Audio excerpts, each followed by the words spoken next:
This is the website to use that. So utas.edu.au campus services venue hire. That's how you book venue hire forms like Stanley Burberry, for example, or the KPMG building. Although that is technically managed by a separate administrator, Sharon from Campus Services from Venue Hire does contact them. So if you can book it directly if you don't have the direct contact for any of those administrators.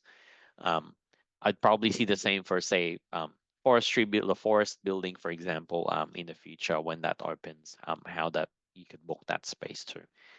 But yeah, it's increasingly being managed by the Venue Hire office people. So you can go into this URL and book the spaces that you need to book the spaces on campus through this website. You usually need to complete the form, plus you need to do the online induction that's in there as well. So if you click the how to book the form or how to book link, you'll see three things there, sort of instructions and how you do it, and there's the links that are in that space. This is the form, and this is what it looks like. So, few of you might be already familiar with this form. That's the form that you need to complete. Fill that in, complete the online induction, which is in here, and then send it to Venue Hire office along with your approved risk assessment. So, the general procedure would be that, let's say you want to run an event on, I don't know, let's say the 21st of August, but you don't know that if that venue is available on the 21st of August. What you can do is you can email Venue Hire office and ask, hey, by the way, hi Sharon, is this space available at this time at this date? Usually she would reply and say, yes, it's available, but please make sure you go to TUSA to book the space. So when she says, please go to TUSA to book the space, it doesn't mean that we can book it for you. What it actually means is please complete the paperwork. And then we approve that on your end. So on Rubrik, we approve the application. You'll receive the notification to state, congratulations, your event application has been approved. And there's an attachment at the bottom there with a URL where you can download the risk assessment. Download the risk assessment, complete this form, and then send it to the Venue Hire or whoever your administrator is for that building. That's what they mean. So if you're doing if you're booking an indoor venue, the onus would be on you to complete the form and complete this form plus send the approved risk assessment to Venue Hire. So whenever Sharon comes back to you and say, please go to TUSA to book the room, it means submit the approved risk assessment plus submit this to Sharon to Venue Hire, and then she'll book the space for you, because we're only approving it from a club's perspective or from a club's administrative point of view. We're just approving the event, but we don't have control over the space. And so now this is the what I mentioned about the food, beverage, and equipment. You can find the form under here. So you just submit the form there for if you're gonna have food or alcohol. So the steps there is basically what you need to think about or incorporate if you're gonna have food or alcohol. So for food, if you're gonna have food at your events and it's stuff where you need to cook or manage fresh food, then you need to have a food handling certificate. So you need to complete the food handling certificate and submit the certificates to us. There's a link there in the risk assessment where you can submit the qualification submissions form, or you can email it to us, and we will incorporate that into your RA. We can't approve a risk assessment until we've received all of your certificates that are required. So if you don't know, if you're not sure whether you've submitted something already, just ask us, just email us, and we can check. Otherwise, we'll have to ask you for that. But basically, where you need a food handling certificate would be for anything that's not pre-packed fresh food. So when we say pre-packed non-fresh food, it's like things like lollies or chips, like like the ones from Woolies sort of thing. if they're the only ones that you are serving at your event, like chips and lollies, that's fine. You don't need a food handling certificate for that. But if it's things like cakes or like muffins that you bought from Woolies, then that's stuff that you need, because even though they're pre-packed, they technically you know expired. They're not pantry. If they're pantry items, you don't need to have food handling certificates for those generally. But for ones that are pretty fresh, um, then yeah, you'll need food handling certificates for those. Alcohol on campus. If you're ever gonna think about running alcohol at your events, the link is in here. This is directly from the Taz Liquor and Gaming. You only need to go onto this point if you are selling alcohol on campus. If you're only providing it for free, you're not charging entry tickets, then you need to go onto this link here, the University Liquor Permit application. You need to complete that um, the you need to complete that for things on campus. So again, only go into the if you're providing it for free, like you're not charging for entry, or you're not taking donations, gold coin, or fundraising with alcohol. If it's none of those, then only fill out the university liquor permit application, which is on this flow chart right here. But the moment that you're incorporating anything that has monetary transaction on it, like donations or way of entry charging, or um, gold coin fundraising, stuff like that, then you need to consider this one. So you need to apply for a special liquor, Taz Liquor and Gaming special permit for less than 4 days. This is what the link looks like when you click it.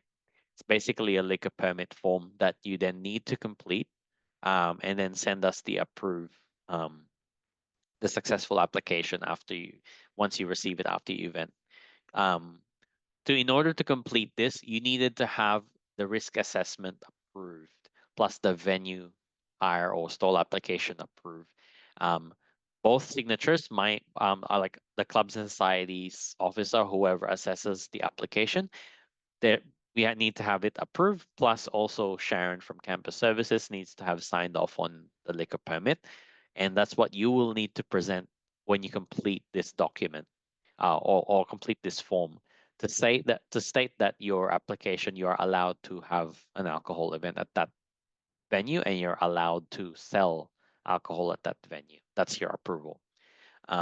Usually with them, they tend to approve things quite late. So let's say, even if you send the application in 2 weeks ahead, sometimes they might approve it the day before or on the day itself. Um, Really, what you just need to keep in mind is to make sure that you send us the approval form. Plus, also on that application, they'll send you a site map. You need to display that at your event along with your fine time and wait on um, signage, like RSA signage. You need to have that displayed on the site, including the whatever they send you on this one.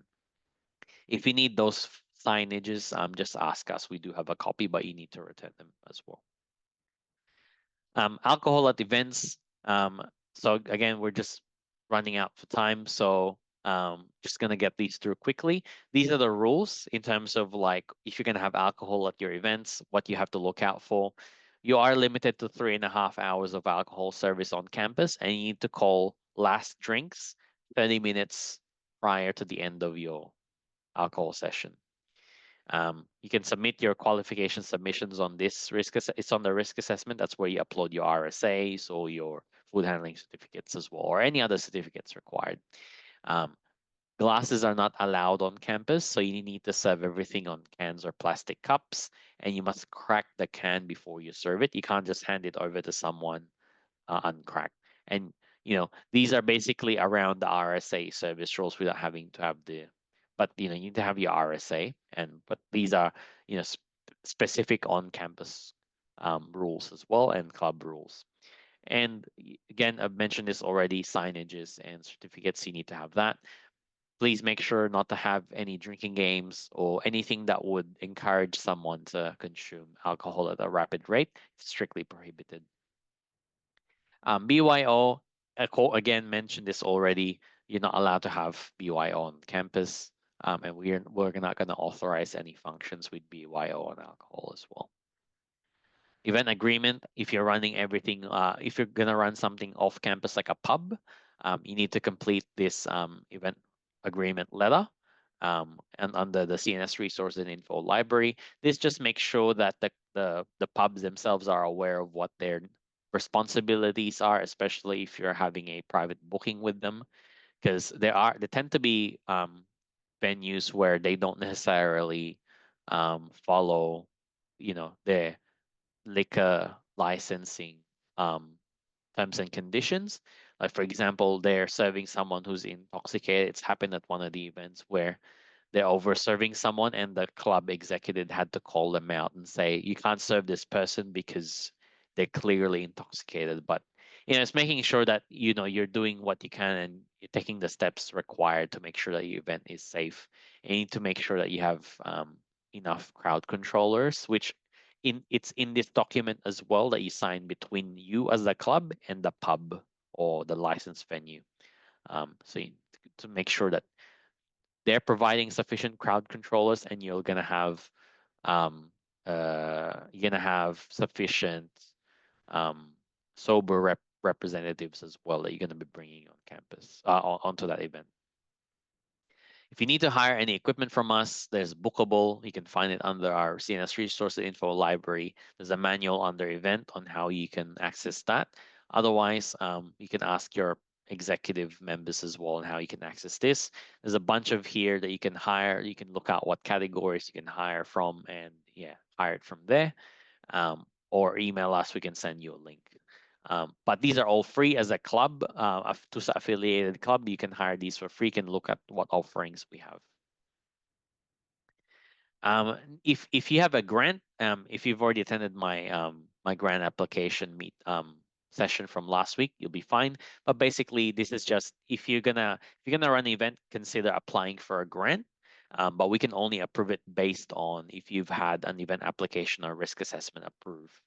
So these are the conditions in which you are able to access the ability to apply for a grant. So you need to be reaffiliated for that year. You can usually tell if you are by going to Rubrik and seeing your status on the TUSA if you're affiliated. You need to have 10 current UTAS student members, and you need to have 51% UTAS student membership overall. Overall in your entire club, if you look at your membership list on Rubrik or if you have a separate spreadsheet, you just need to make sure that from your reaffiliation year at that time, you need to have at least 51% student members. And your executive has to be at least 50% students. You can have, even if you've already graduated, you can still be a member of that club and you can still be an executive member of that club. So if you're no longer a student, you can still be an executive, but you just need to make sure that the percentage of student executives and overall student members is at least 51%. So let's say if you have 3 executives in the committee or three members in the executive, like president, treasurer, secretary, one of them could be non-student, but the other 2 have to be student. So you just have to have the ratio looked out for in order to meet your eligibility requirements for not only for grant claims, but to be affiliated in general. And you can find a list of the 11 requirements to be affiliated or maintain your affiliation with us in our handbook, because we do audit your membership list throughout the year. But yeah, also make sure if it's for an event that you need to have the event application approved, received and approved by us before you submit your grant application. But we have our deadlines in there too, which we presented in our previous session, but you can also find it in our website. Last but not least, you can find our information about planning and running your events in our handbook on page 59. You can access this on the CNS resource and info library under event. in our website, tusa.org.au, under community, and then CNS resource and info library. Go to our handbook, or you can search in our search bar TUSA CNS handbook, and you'll find this huge PDF which shows you all the information you need to read through. And that's it for that. Our next sessions will be next month on the 11th of September for affiliations and reaffiliations, and 25th of September and how to run a proper meeting. You can scan our QR code there and it takes you to our website. And you can pre-book those events so you can attend. That's it. I'll stop the recording now.